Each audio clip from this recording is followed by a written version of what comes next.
Hugo, yo tengo una experiencia aterradora con la Ouija. Comenzamos a jugarla mis dos hermanas y yo. Cuando yo tenía 13 años, mi hermana Isabel tenía 11 y Angie solo 8. Éramos unos niños jugando con algo en lo que no creíamos y que subestimamos. Como no teníamos tablero, pusimos cuadritos de papel con una letra del alfabeto cada uno en forma de círculo y en medio un vaso de vidrio, de esos tequileros, que serviría como puntero para colocar nuestro dedo y esperar que algo se comunicara con nosotros. La primera vez fue una tarde que mis papás no estaban. Decidimos cerrar las cortinas y apagar todas las luces para hacer más interesante el juego. Y comenzamos diciendo en voz alta: si hay alguien que desee contactarnos, hazte presente. Si tienes algún mensaje, úsanos. Y nos reímos esperando que no sucediera nada. Pero al poco tiempo el ambiente se empezó a sentir raro, muy frío. Y aunque las ventanas estaban cerradas, en la habitación se sentía una brisa gélida. Pero el vaso, por el contrario, empezó a calentarse. Todos lo sentimos. Y luego comenzó a moverse de una letra a otra, escribiendo cosas sin sentido. Yo pensaba que alguna de mis hermanas lo movía, y creo que ellas pensaban lo mismo. Pero después se fueron formando palabras. Recuerdo que nos dijo que era una persona muerta. Nos comentó que tenía mucho tiempo deambulando por la colonia. Y se limitó a responder las preguntas que le hacíamos. Es importante mencionar que movía el vaso muy lento, como si le costara trabajo. Pero luego el vaso se empezó a mover más bruscamente, más rápido, y nos saludó con insultos y burlas. Ya no era el mismo ser. Era otra cosa que empezó a escribir con burlas. Que nuestro abuelo paterno, que ya tenía algunos años de haber fallecido, había vendido su alma al diablo, y no solo la suya. Nos dijo que había hecho un pacto, en el que había vendido el alma de todos sus descendientes, y se reía de nosotros, diciendo que nos íbamos a morir.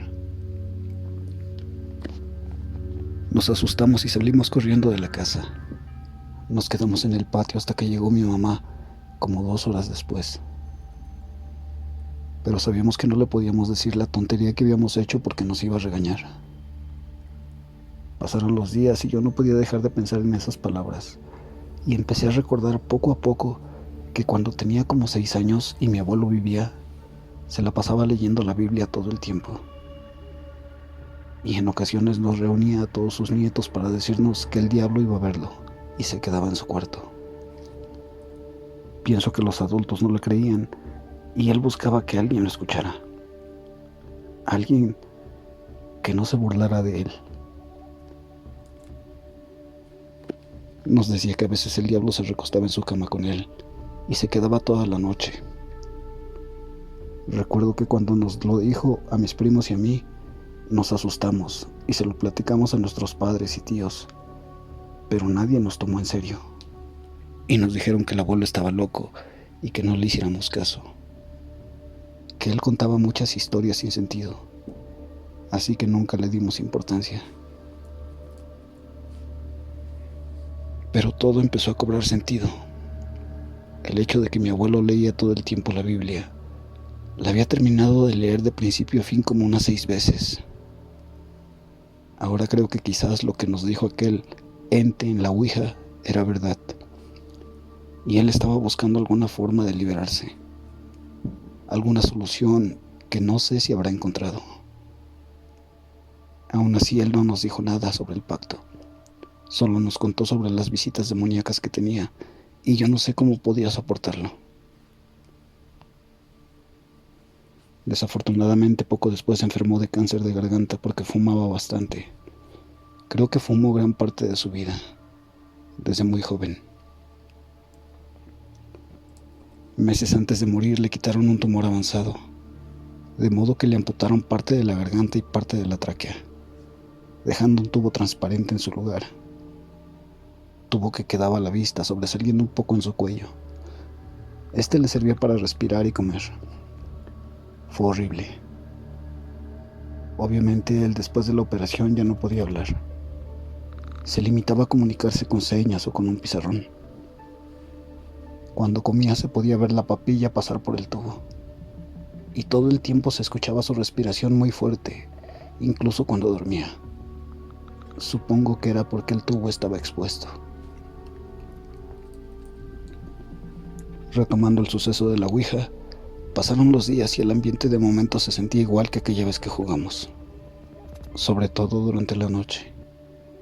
Y nuestro perrito de aquel entonces, un chihuahua, ladraba todo el tiempo hacia la nada, o hacia un rincón. A veces ladraba desde afuera de la puerta, pero no se metía a la casa, aunque la puerta estuviera abierta. Esta situación fue empeorando, hasta que una tarde empezamos a escuchar la respiración de mi difunto abuelo. Como dije, ya tenía varios años de muerto, pero la escuchábamos cerca, como si estuviera en el mismo cuarto, y nos aterraba.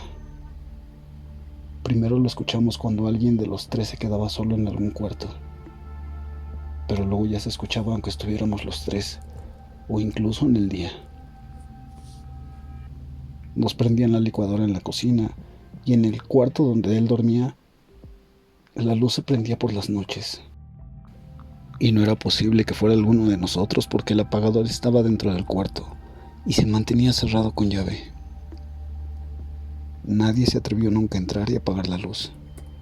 Solo veíamos cómo a veces estaba apagada y a veces encendida. Luego de eso se oían ruidos dentro de ese cuarto. Y después empezó a ocurrir que las puertas y ventanas de la casa amanecían abiertas, de par en par, aunque nosotros siempre cerrábamos todo en las noches. Pero siempre era lo mismo. La casa amanecía muy fría y todo abierto, de par en par. Mis papás nos trataban de calmar diciendo que era un fallo en la energía eléctrica o cualquier cosa que inventaban para consolarnos. Pero en su cara se veía que también tenían miedo. Estos sucesos ocurrieron por años y mi hermana Isabel fue la más afectada. Nos contó que cuando se quedaba sola, porque todos salíamos muy temprano, sentía como algo o alguien se sentaba en su cama y en verdad le aterraba quedarse sola. Afortunadamente esta situación cambió cuando cada uno, por turnos, fuimos a un retiro espiritual y nos mudamos de casa. Hasta el día de hoy, 15 años después, no se ha vuelto a presentar nada similar. Pero fue una etapa de mi vida en la que vivía triste, con miedo. Nos sentíamos observados todo el tiempo y al dormir sentía que no descansaba. Nunca hemos vuelto a tocar el tema con mis hermanas porque fue una etapa que nadie quiere recordar. A quienes se los he platicado no me creen, pero yo sé lo que vivimos. Y tras escuchar varios relatos de este canal, me doy cuenta de que algunas cosas coinciden con los sucesos que yo viví. Y entiendo que definitivamente el mal existe y está entre nosotros. Aún hoy escribo esto temblando solo de recordar. Sé que mi hermana Isabel vivió más experiencias aterradoras en aquella época, que espero algún día me pueda contar. Siempre he tenido la duda de si el supuesto pacto que hizo mi abuelo fue real. Gracias por leerme y espero me crean.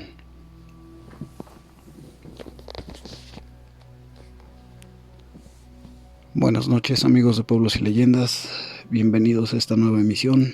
Los invitamos a quedarse hasta el final. Les aseguro que al menos una de las historias no los dejará dormir bien durante esta noche. Los invitamos a compartir nuestro contenido, a ayudarnos a llegar a más personas para de este modo tener nosotros más historias para contarles. Si tienen alguna, pueden enviarla al correo pueblosyleyendasterror@gmail.com.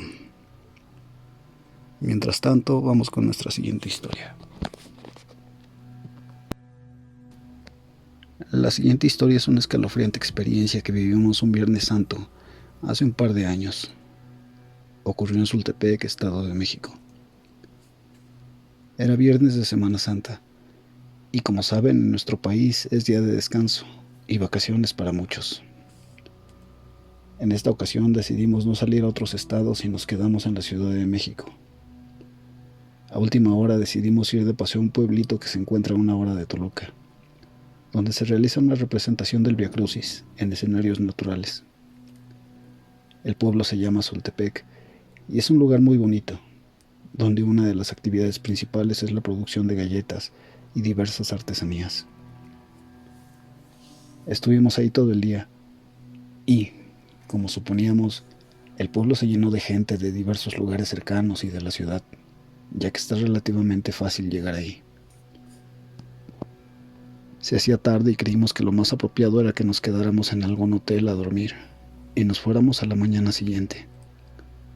Sin embargo, nos informaron que en el pueblo había muy pocos hoteles y que la mayoría del turismo se iban hasta Toluca u otros sitios cercanos. Así anduvimos todo el resto de la tarde, preguntando en diferentes sitios, pero en ninguna parte había cuartos. El pueblo estaba lleno y los que no se quedaron hospedados ya se habían marchado. Hubo un detalle que nos llamó mucho la atención. Casi toda la gente nos miraba con miedo. Entre nosotros comentábamos que lo mejor sería que llegáramos a Toluca y buscar un hotel ahí, pero en todas partes nos decían lo mismo. No se atrevan a viajar por la carretera de noche. Tratamos de preguntar el porqué de ese temor, pero nadie nos quería contestar. Unos minutos antes de las 10 de la noche nos metimos a un café y empezamos a trazar lo que sería nuestro camino de regreso a casa. Traíamos auto, pero temíamos que no hubiera gasolineras o que se pudiera descomponer y que no halláramos un mecánico o qué sé yo, cualquier problema. Todavía antes de partir, una persona nos abordó en la cafetería. Se notaba el temor en su rostro.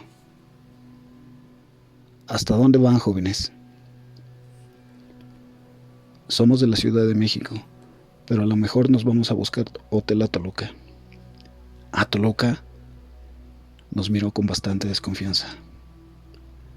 Hay algo que debo decirles. Viajar por la carretera es muy peligroso. Se cuentan infinidad de leyendas acerca de ella. ¿Leyendas? Preguntamos mientras nos miramos unos a otros. Sí, nos dijo aquel hombre. Se dice que en la carretera existe el fantasma de una mujer que vaga sin descanso y es la causante de muchos accidentes.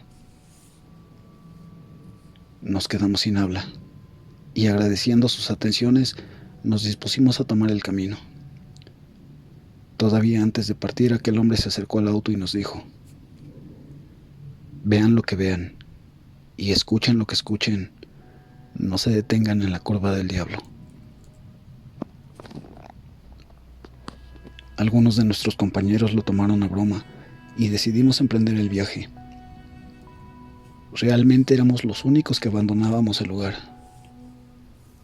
La mayoría habían hallado hotel o incluso se quedaban a dormir en sus autos, asustados por las creencias de los lugareños y lo avanzado de la noche.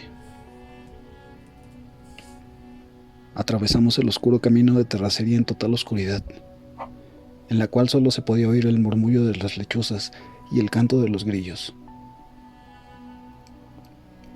Antes de llegar a la carretera, nos sorprendió ver que gentes de comunidades cercanas regresaban a sus pueblos caminando e iban alumbrados nada más por la luz de la luna. Aquellas personas en medio de la noche más bien daban la impresión de ser espíritus que vagaban cobijados al amparo de las estrellas.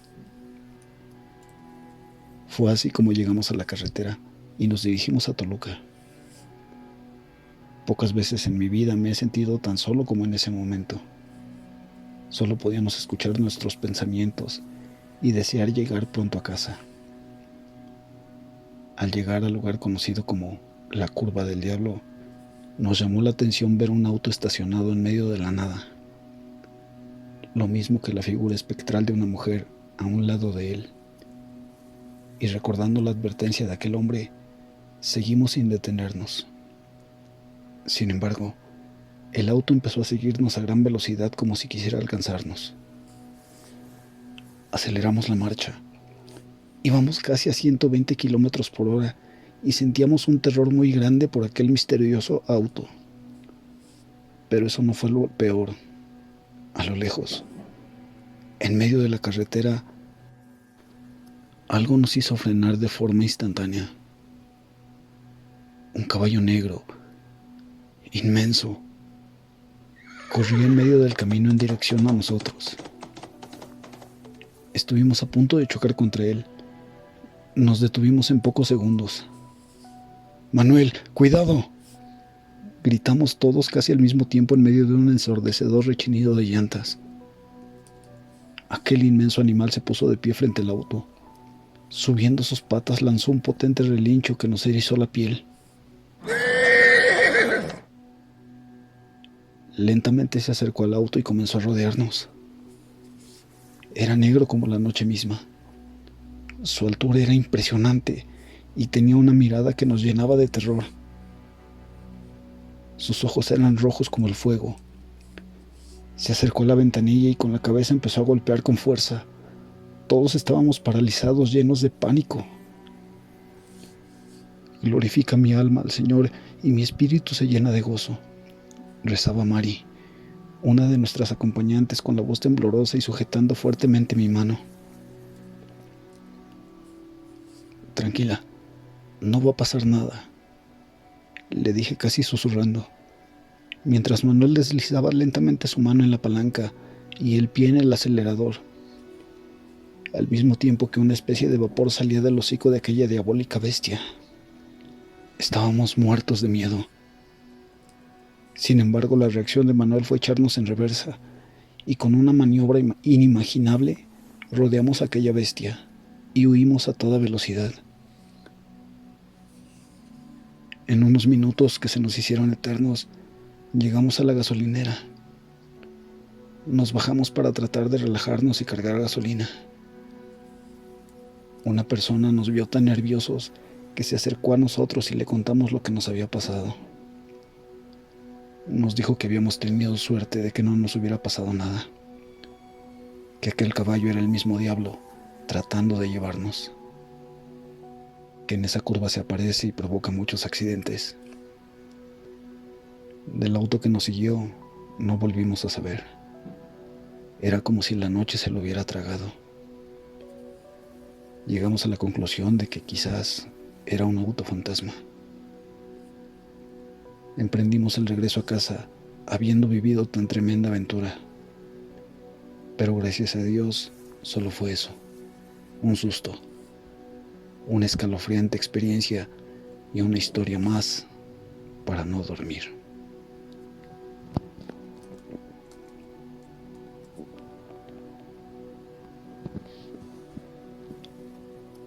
Hola a todos los que gustan del canal Pueblos y Leyendas. Realmente no sé cómo empezar a escribir esto, ya que es una experiencia 100% mía, pero también incluye a muchos miembros de mi familia, y la cual se presta a dar muchos detalles por cómo culminó. Pero bueno, creo que lo correcto es empezar desde el principio. Corría el año 1984. Mi tío Jorge, lo llamaremos así, llegó a casa de mi abuela con una ouija. Parecía una novedad. Pongamos en contexto. Mi tío Jorge era soltero, vivía con mi abuela Lila. Mi abuela dedicó su vida a cuidar a mi tío Cuauhtémoc, ya que había nacido con un problema en sus piernas y lo operaron varias veces. Al no estar la medicina tan avanzada, mi tío quedó parapléjico. Solo movía el cuello y la cabeza, aunque eso no mermaba para nada su inteligencia. Mi tío Jorge, cada que podía, le presumía a su hija. Incluso llegó a llevarla a reuniones familiares en casa de mis padres. Ante esto, mi padre se molestaba y le decía que no se metiera con cosas que no entendía. Un día, mi tío Jorge llegó a casa de mi abuela después del trabajo. Llegó como alterado, molesto, Se dirigió a su cuarto, sacó la ouija y comenzó a gritar que cerraran todo, ventanas y puertas. En casa de mi abuela se encontraba mi tío Leo y sus 2 hijas. Además, una amiga de mi abuela, la señora Olivia. Al estar todo cerrado, mi tío comenzó a quemar la ouija en el patio. Pero la curiosidad le ganó a la señora Olivia y se asomó por la ventana. Mi tío tuvo una reacción fúrica, gritando que no abriera nada. Unas semanas más tarde, mi tío Cuauhtémoc comenzó a despertar muy tarde. Decía que se quedaba platicando por las noches con Alicia y que tenía sueño. Un día mi abuela se molestó con él. Le dio un par de nalgadas. Le dijo que se despertara, que su desayuno ya estaba listo y fue a la cocina por lo que ya tenía servido. Ahí, mi abuela describe cómo un plato que estaba en medio de la mesa voló por la cocina y se estrelló en la pared contraria. Mi abuela se espantó mucho. Corrió con mi tío que estaba sonriendo. Él le dijo: Alicia se enojó contigo porque me pegaste. Mi abuela no supo cómo reaccionar y solo se disculpó con él. A partir de ahí, mi tío hacía más evidente la presencia de Alicia. Cuando lo visitábamos nos decía: no te sientes ahí. Ahí está Alicia. Un día, mi tío Jorge estaba viendo las luchas con mi tío Cuau y se burló porque el luchador favorito de mi tío Cuau perdió. Mi tío le contestó que no lo hiciera ya que Alicia se enojaría. Jorge le contestó: mándamela en la noche para divertirme. Mi tío Jorge esa noche experimentó parálisis del sueño. Comenta que sentía como una entidad se metía por la ventana. Estaba en el 2.º piso.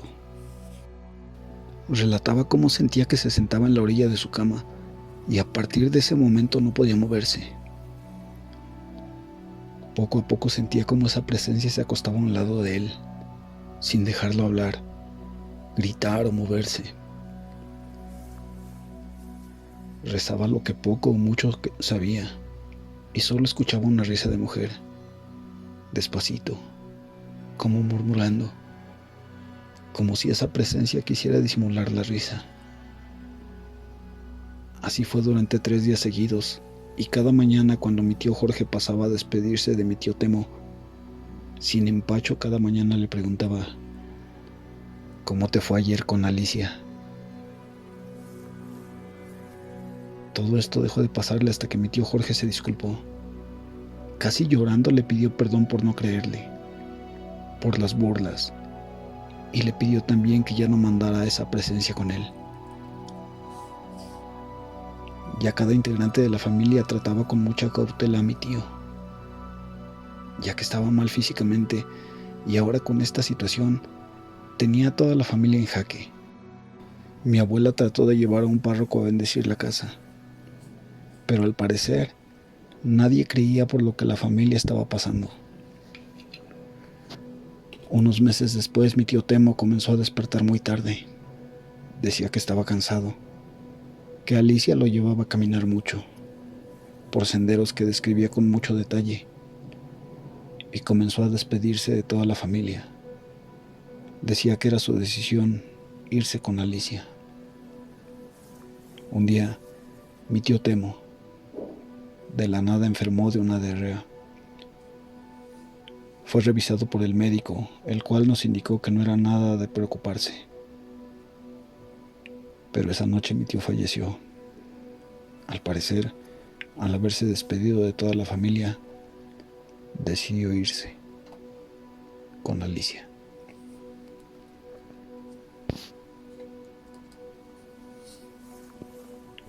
Hola Hugo, espero tengas muy buenas noches. En primer lugar, muchas gracias por continuar relatándonos historias. Me gusta mucho escucharlas antes de dormir. No sabía cuándo iba a ser la oportunidad de contar algo hasta hoy. Esto me ha dejado algo sugestionada. Soy de Mineral de Reforma. Está muy cerca de la ciudad de Pachuca, en el estado de Hidalgo. Vivo en una colonia muy cerca de los cerros y casi al límite de la ciudad, por lo que las historias de brujas y cosas extrañas son pan de cada día. Como ya saben, hace no mucho pasó el 31 de octubre, Halloween, para ser más precisos.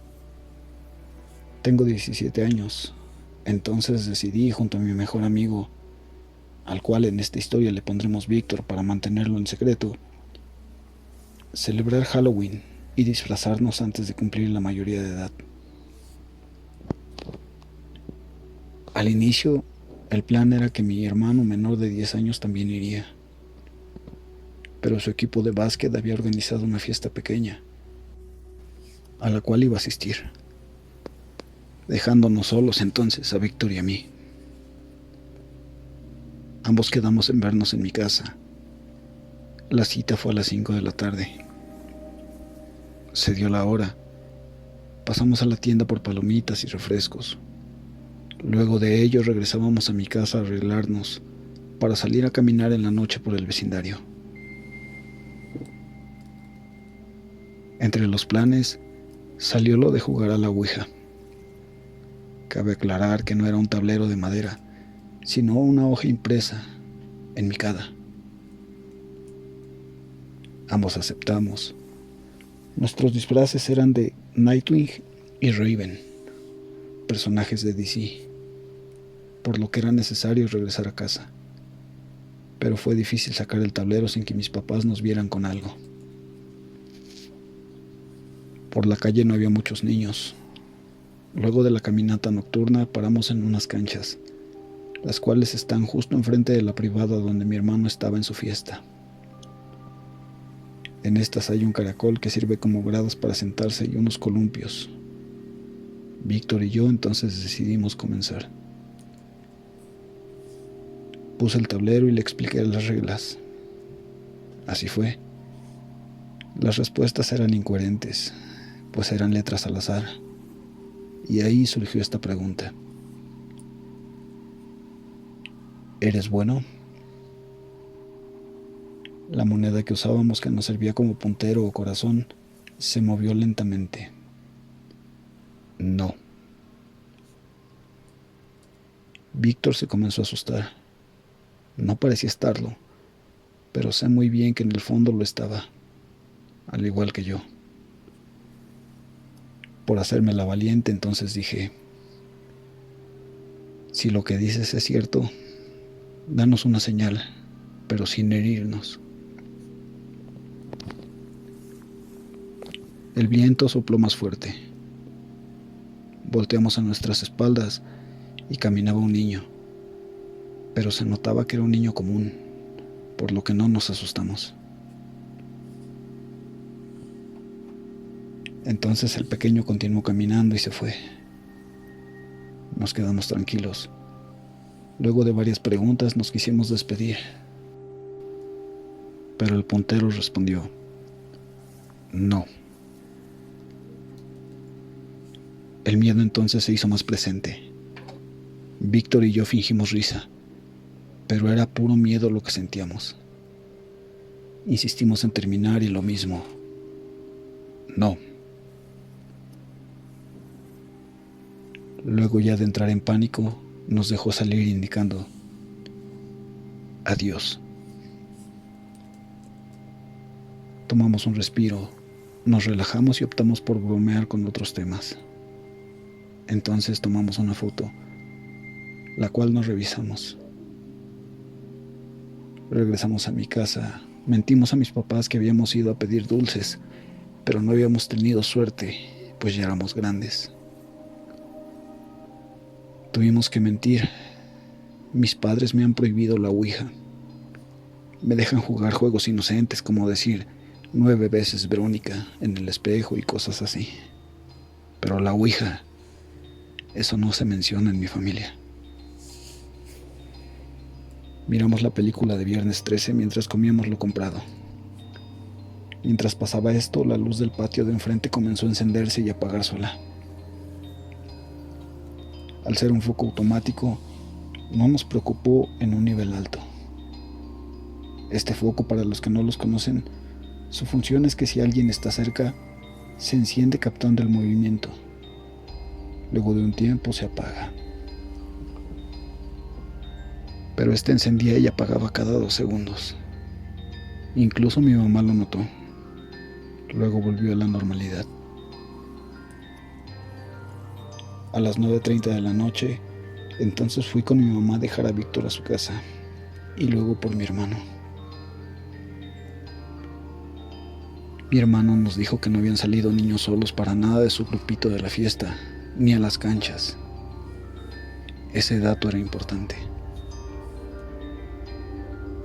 Al día siguiente comencé a analizar las fotos, pues es algo que me gusta hacer, pero en eso una me dio curiosidad. Les juro por todo lo que amo. Detrás de Víctor y de mí había una persona, pareciendo un niño pequeño por la estatura. Tenía una máscara más grande que su cuerpo, con la piel blanca y cabello corto. Los ojos se ven totalmente negros, incluso me recuerda mucho a Michael Myers de Halloween. De inmediato llamé por teléfono a Víctor. Le pregunté si estaba seguro que el niño que habíamos visto durante la sesión se había ido. Víctor me dijo que sí, que estábamos completamente solos. Le mandé la foto. Tardó en responder. Al final, borró su mensaje. Recordemos que les dije que mi hermano mencionó que no había niños afuera en las canchas. Además de que las respuestas no eran muy claras, eran letras al azar. Probablemente al ser un niño pequeño no sabía muy bien expresarse. Y lo vuelvo a jurar y a repetir, solo estábamos Víctor y yo. No había niños en ese lado del vecindario, solo en la avenida principal. Al único que vimos pasar fue al niño. Y estábamos convencidos de que era normal. Llegamos a la conclusión de que eso en la foto no podría ser verdad. Pero no sé. El día de hoy, poco antes de escribirles esta historia, mi televisión se encendió sola. No pido que me crean, pero juzguen ustedes mismos.